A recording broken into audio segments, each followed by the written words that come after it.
পথ চলার শুরুতেই সংবিধান সংস্কার প্রশ্নের চাপের মুখে বিএনপি সরকার। সাংবিধানিক ব্যাখ্যায় পাল্টাপাল্টি অবস্থানে উত্তপ্ত সংসদ।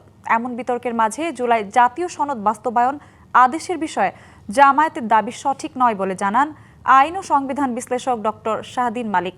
বলেন, সংবিধান প্রণীত হওয়ার আগে রাষ্ট্রপতির আদেশ গ্রহণযোগ্য হলেও পরে তা বৈধতা নেই।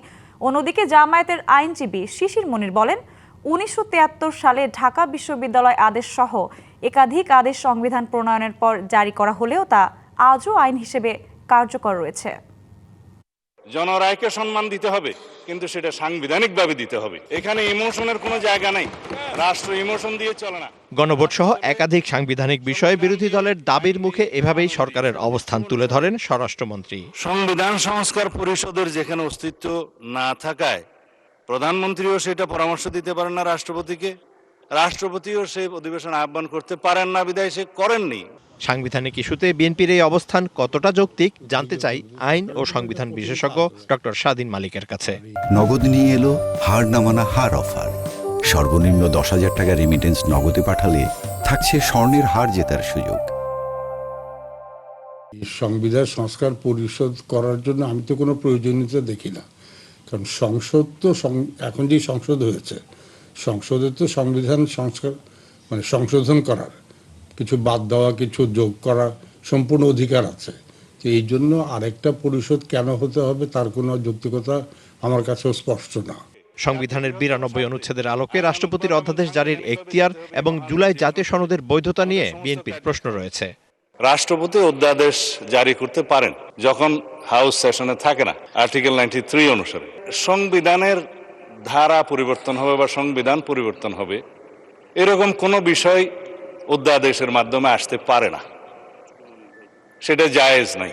কিন্তু এই যে আদেশ, এই আদেশটা না অধ্যাদেশ না আইন, মাঝামাঝি কি জিনিস, সেজন্য আমি বলেছিলাম এটা হয়তো নিউট্রাল জেন্ডার হতে পারে। অন্যদিকে সংবিধানের 152 অনুচ্ছেদ তুলে ধরে স্বরাষ্ট্রমন্ত্রীর এমন প্রতিক্রিয়ার জবাব দেন জামায়াত নেতা। আমরা যে এখানে নির্বাচিত হয়েছি মাননীয় স্পিকার, সেই নির্বাচনটা হয়েছে আরপিওর আন্ডারে। সেই আরপিওটা কি?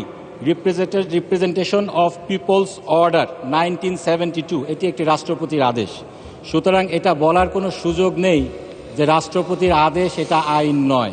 1972-এর 16 ডিসেম্বর সংবিধান কার্যকর হওয়ার আগ পর্যন্ত সেই সুযোগ ছিল বলে মন্তব্য করেন ডক্টর শাহদিন মালিক।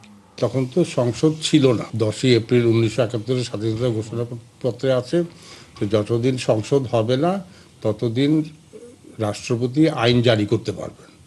এটার ওই আইনগত ভিত্তি হলো ওইটা। তবে এই ব্যাখ্যা সঠিক নয় দাবি করেন জামায়াতের আইনজীবী শিশির মনির। জানান, সংবিধান প্রণয়নের পরও রাষ্ট্রপতির জারি করা বেশ কিছু আদেশ আইন হিসেবে এখনও কার্যকর রয়েছে। রাষ্ট্রপতির আদেশ আইন, এতে কোনো সন্দেহ নাই। বাংলাদেশে এরকম শত শত আইন আছে। গুরুত্বপূর্ণ এক্সাম্পল হলো ঢাকা ইউনিভার্সিটি অর্ডার, আরও আছে যে ট্রেডমার্কস অর্ডার। এগুলো সবই জারি হয়েছে 1973 সালের শুরুর দিকে। এই অর্ডারগুলো আজ পর্যন্ত জীবিত আছে, কার্যকর আছে। অবশ্য জুলাই জাতীয় সনদ বাস্তবায়ন আদেশ নিয়ে সরকার এবং বিরোধী দলের দ্বিমুখী অবস্থানের নেপথ্যে অধ্যাপক আলী রিয়াজের পক্ষপাতমূলক ভূমিকাকেই দুষছেন এই রাষ্ট্রবিজ্ঞানী। যে প্রবলেমটা ক্রিয়েট হয়েছে, এই প্রবলেমটা মূলত অন্তর্বর্তী সরকারের কারণে ক্রিয়েট হয়েছে। অন্তর্বর্তী সরকার এমনভাবে জুলাই সনদটাকে হানা ভোটে উপস্থাপন করেছে যেটাতে রাজনৈতিক দলের ঐক্যমত্য ছিল না। এইটাই মূল ঘাপলাটা। গণভোটের একটা বড় অংশই হলো জামাত এবং এনসিপির চাহিদার ভিত্তিতে তৈরি হয়েছে। বড় দুটো দলের এই দূরত্ব কমিয়ে আনতে দলগুলোকেই উদ্যোগী হতে হবে বলে মনে করেন অধ্যাপক কাজী মাহবুবুর রহমান। সরকার এবং রাজনৈতিক দলগুলোর সাথে আলাপ করতে পারে। Mizan Ahmed, DBC news, Dhaka.